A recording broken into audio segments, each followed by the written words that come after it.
Silakan Pagi, masuk. Pak. Ya, selamat pagi, Septian. Ya, Pak.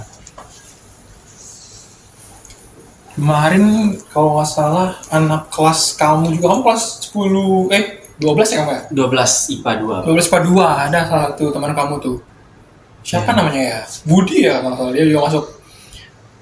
Dia juga dipanggil ke sini, ada masalah. Di kelas mereka nggak ada ngomong apa-apa kan si Budi. Nggak ada, Pak. Ya, udah baik. Itu karena itu ya. Karena kemarin juga ada masalah sedikit sama si Budi. Oke. Oke, jadi untuk hari ini Septian tahu nggak kenapa dipanggil ke ruang BK? Saya kurang tahu, Pak. Soalnya tadi ibu wali kelas saya cuma ngabarin kalau hari ini kamu dijadwalkan ke ruang BK, katanya, untuk bertemu Oke. Bapak. Jadi saya cuma tahu sebatas itu, Pak. Makanya saya hari ini datang sesuai jam yang diarahin sama ibu wali kelas. Tapi agak telat dikit, Pak. Nggak apa-apa. Ya, Pak. Ya. Tadi ada pelajaran apa aja? Tadi ada fisika. Fisika, oke. Nggak ada tugas? Tugas ada tadi. Kita disuruh buat rancangan arus listrik dua komponen. Jadi per kelompok dan ada yang individu. Oke. Oke, jadi sebagai pembuka, Bapak akan kasih beberapa apa bilangnya ya? Kasih beberapa kalimat. Kayak jadi ntar kamu cuma tinggal gini aja, kamu cuma tinggal bilang iya atau enggak gitu ya, oke? Iya. Jadi yang pertama, Bapak nggak mau alasannya, kamu cuma bisa bilang iya atau tidak aja. Iya, Pak. Jadi banyak guru-guru ngasih laporan bahwa katanya Septian itu sering terlambat ngumpul tugas. Iya, Pak. Ya. Terus katanya Septian juga kadang-kadang tidak ikut kumpul pagi karena di kelas sedang buat tugas. Iya juga. Ya. Yang terakhir, banyak guru-guru mata pelajaran bilang kalau selama pembelajaran kadang-kadang Septian tidak fokus karena sedang membuat tugas. Iya juga, Pak. Ya, jadi Bapak cuma mau klarifikasi kalau semua masalahnya itu benar. Dan kalau kamu penasaran, itu alasannya. Kamu dipanggil sekarang karena beberapa laporan guru mata pelajaran, ada masalah-masalah tersebut yang kamu alami. Kamu sering terlambat ngumpul tugas, sering tidak ikut baris karena buat tugas, sering tidak fokus dalam pelajaran karena buat tugas juga. Jadi rencananya hari ini Bapak ingin melaksanakan sesi konseling bersama kamu, di mana kalau mau dijelasin itu konseling itu adalah kegiatan memberikan bantuan dari seorang profesional. Dalam kasus ini adalah Bapak sebagai konselor kepada kamu sebagai pihak yang dibantu atau disebut konseli. Jadi Bapak di sini hanya memfasilitasi kamu untuk menemukan pemecahan masalah kamu sendiri secara mandiri. Oke. Dan biasanya kalau di sisi konseling yang ada beberapa asas yang dipergunakan, tapi ada dua yang paling ditekankan di sini. Yang pertama itu ada asas kerahasiaan, di mana segala apa yang kamu ceritakan di sini, baik cerita, keterangan ataupun identitas kamu sebagai konseling di sini dirahasiakan. Yang mana atas izin kamu saja semua hal yang terjadi di sisi konseling bisa diberitahukan kepada pihak lain. Kemudian ada asas keterbukaan, di mana dalam sesi konseling diharapkan ada keterbukaan, di mana tidak ada yang ditutup-tutupi tentang masalah kamu ataupun tentang respon kamu dan apa yang kamu rasakan. Kurang lebih seperti itu sesi konseling dan asas-asasnya. Jadi sekarang pertanyaannya, apakah kamu mau untuk melanjutkan tahap konseling kita hari ini? Tapi ini beneran udah bakalan kesebar kan, Pak? Ya. Soalnya ada audio record, ada video. Ya, kalau untuk audio dan video itu hanya keperluan dokumentasi. Jadi kedepannya jika kamu perlu dokumentasinya atau jika kamu memerlukan filenya bisa diberikan ke kamu. Dan kalau atas persetujuan kamu, dokumentasi ini bisa diberitahukan kepada pihak-pihak lain yang membutuhkan jikalau memang diperlukan. Seperti itu. Kalau gitu saya bersedia mengikuti sesi konseling hari ini. Oke, jadi sebelum kita mulai sesi konseling ini, lebih baik kita berdoa terlebih dahulu. Semoga apa yang kita lakukan, apa yang konseling ini harapkan dari sesi kita kali ini dapat kita capai masing-masing. Dan semoga masalahnya bisa terselesaikan dengan baik. Oke, berdoa menurut kepercayaan masing-masing, berdoa dimulai. Berdoa selesai. Oke, jadi kita mulai dari awal aja kalau gitu. Kan kamu punya masalah terkait yaitu jarang ngumpul tugas, terlambat ngumpul tugas, maaf.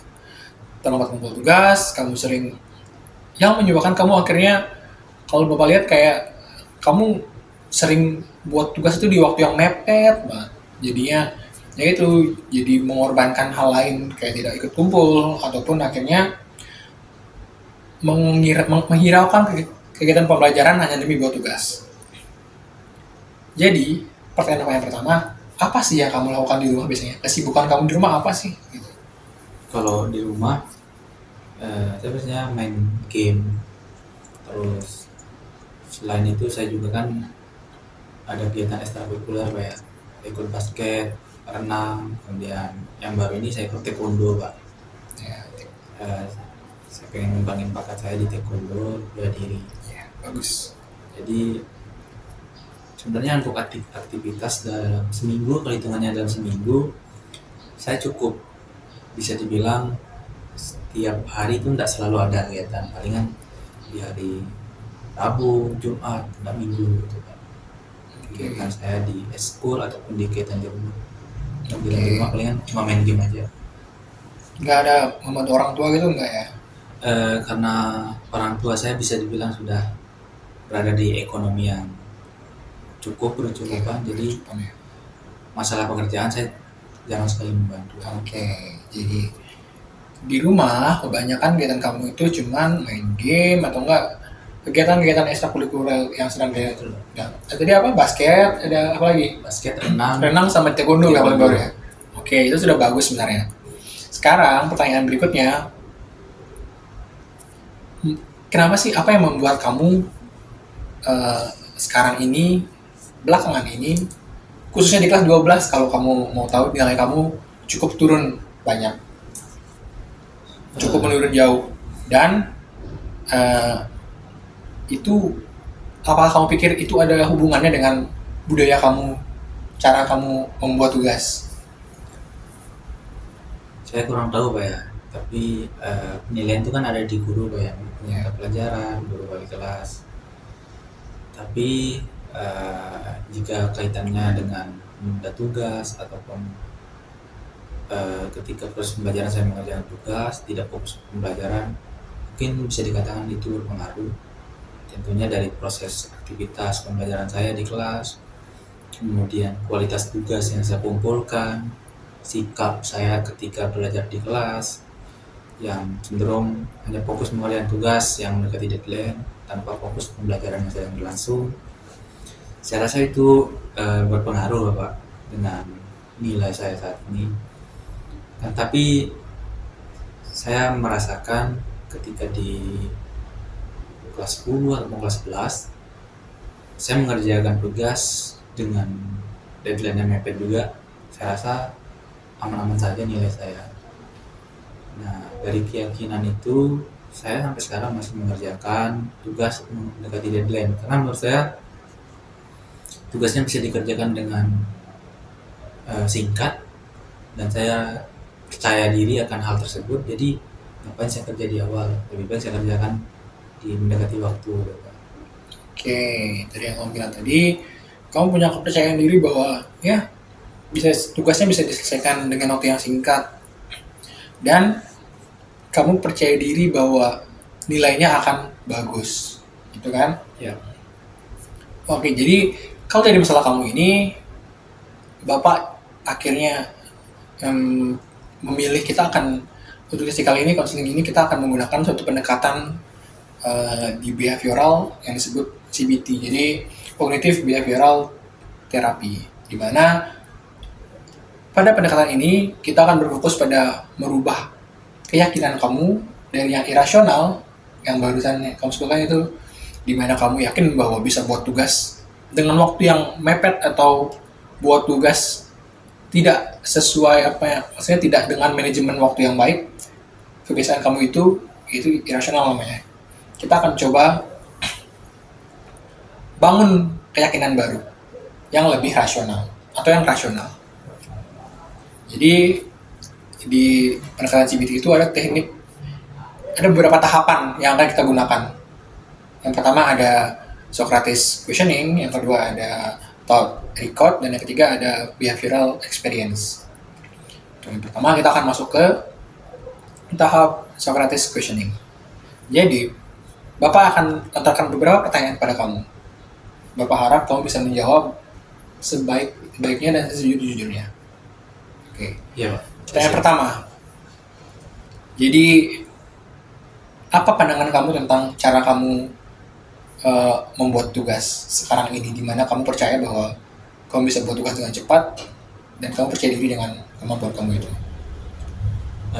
Karena saya terbiasa Pak ya mengerjakan tugas di akhir atau mendekati deadline, dan juga sekarang kan zamannya teknologi Pak ya, jadi dari kepercayaan diri saya bisa mengerjakan tugas secara singkat dan cepat. Jadi saya merasakan bahwasannya lebih enak ngerjain di mendekati deadline. Tapi terkadang saya ada muncul perasaan atau emosional yang gugup ataupun takut, atau ada tekanan lah Pak ya. Takut tugasnya tidak selesai, bukan takut tugasnya bagus atau enggak, tapi takut tugasnya tidak selesai karena saya selalu mengerjakan mendekati deadline. Oke. Dan ya Pak, mungkin segitu aja. Oke, sekarang pertanyaan kedua. Seberapa yakin kamu dengan kemampuan kamu bahwa kamu bisa menyelesaikan semua tugas yang diberikan dengan eh, waktu yang mepet? Eh, Keyakinan saya itu sebenarnya tidak sepenuhnya sih, Pak, cuma kan keyakinan ini menjadi sebuah kebiasaan. Jadi kalau dipresentasikan, saya rasa keyakinan saya mendapat menyelesaikan tugas itu palingan 50%. Karena saya sebelumnya, meskipun saya yakin bisa menyelesaikan, terkadang juga ada perasaan terpikiran apakah bisa jadi atau tidak. Makanya saya sering mengerjakan tugas di kelas kadang, ataupun ketika orang bicara saya di kelas. Oke, pertanyaan berikutnya. Dengan persentase 50% itu, apakah itu cukup bagi kamu untuk membuat kamu tenang terhadap pemikiran bahwa tugasnya belum selesai, atau dengan kemampuan kamu yang 50% itu, apakah kamu yakin tugasnya akan selesai dengan maksimal? Menurut saya tidak sih Pak sejauh ini. Tidak ya? Ya, Oke, pertanyaan berikutnya.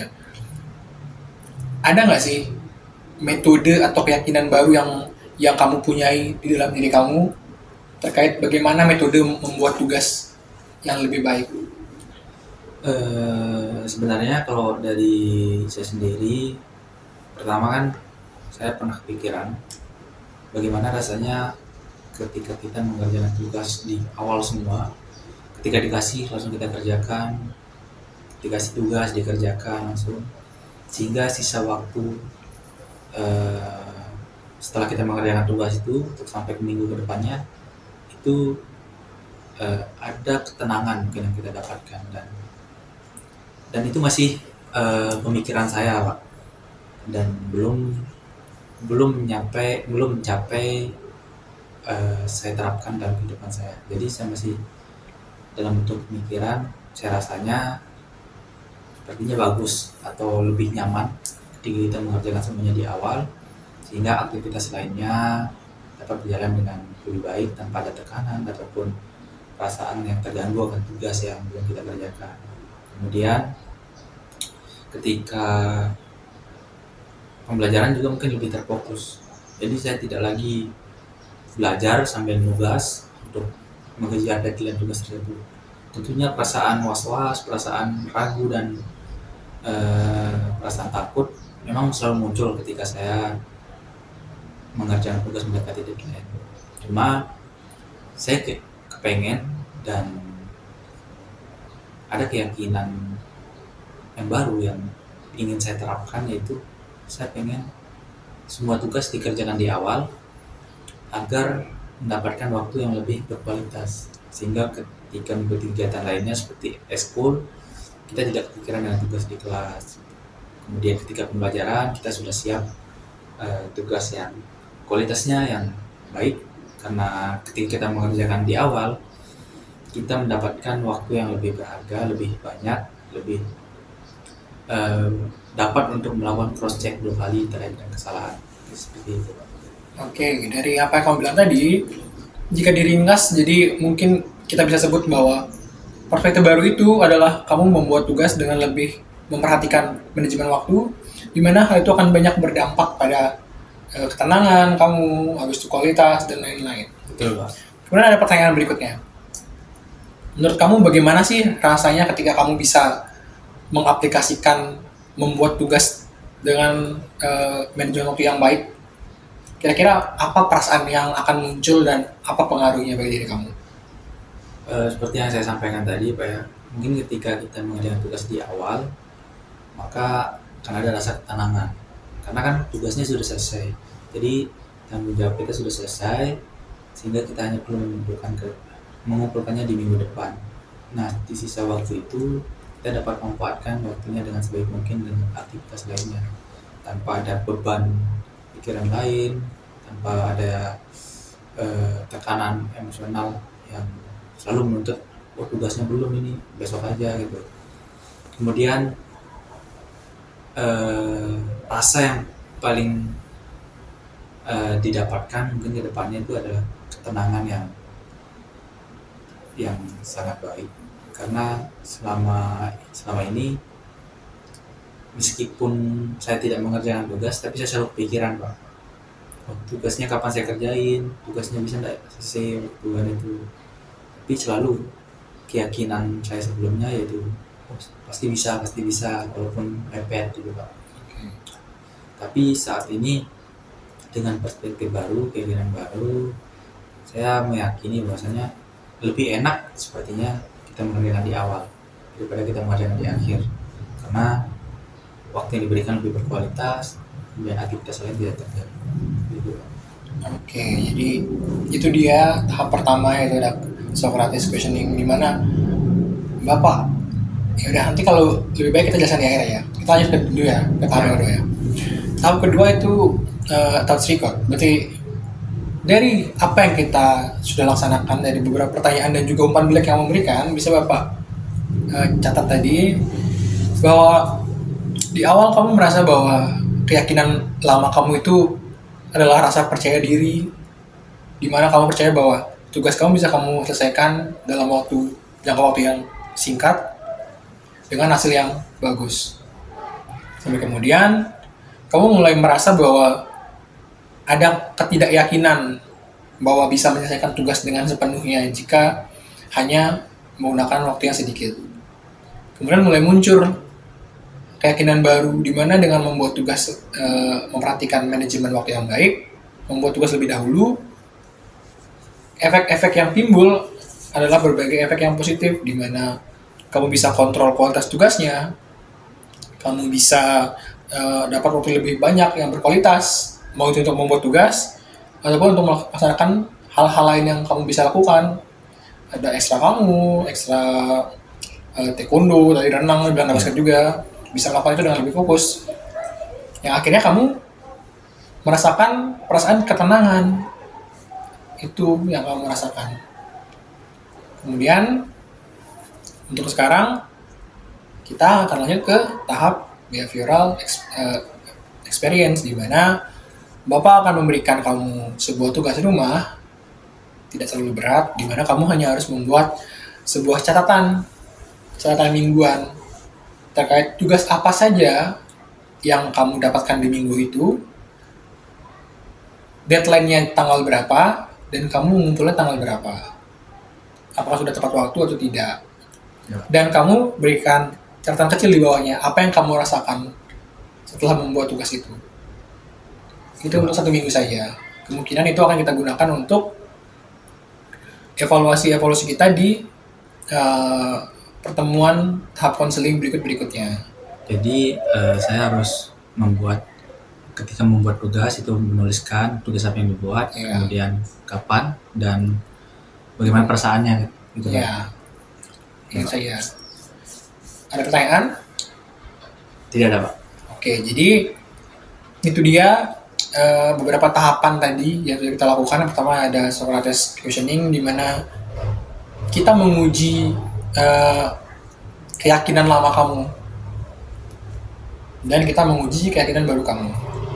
Ya. Yang kedua yaitu ada di mana ada thought record, di mana Bapak melihat, merefleksikan kepada kamu apa yang sebenarnya kamu pikirkan pada saat dan apa jawaban kamu di tahap Socrates questioning. Dan yang terakhir di behavioral experience itu adalah tugas rumah, di mana berguna untuk mengevaluasi perkembangan kamu dari seminggu itu. Jadi itu bisa digunakan untuk keperluan kita di konseling berikutnya. Sekarang kita lanjut ke pertanyaan berikutnya. Apakah kamu bersedia jika ada sesi konseling berikutnya? Saya bersedia Pak, karena saya memang membutuhkan bantuan, membutuhkan bimbingan. Jadi saya bersedia jika ada konseling lanjutan. Oke, itu sudah bagus. Dan dengan konseling lanjutan, Bapak harap perkembangan kamu juga setiap tahapnya semakin bagus. Dan masalah kamu juga cepat teratasi, karena Bapak juga tidak ingin ada siswa yang bermasalah. Bapak inginnya siswanya menjalani kehidupan sekolahnya dengan baik dan dengan menyenangkan. Sudah? Ada pertanyaan lagi? Tidak ada Pak. Oke, karena tidak ada pertanyaan untuk sesi konseling hari ini kita coba sampai di sini. Kita berdoa dulu, karena tadi berdoa di awal, sekarang kita berdoa juga. Semoga apa yang telah kita lakukan hari ini berguna dan apa tujuan yang kita harapkan di awal tercapai di akhir. Semoga perkembangan kamu juga lebih baik dan semoga kita dapat manfaat dari konseling kali ini. Berdoa dimulai. Berdoa selesai. Oke, jadi untuk hari ini segini dulu. Nanti untuk sesi konseling berikutnya Bapak akan panggil kamu lagi. Iya. Baik dari Bapak atau dari lewat Wali. Oke. Terima kasih ya. Pak.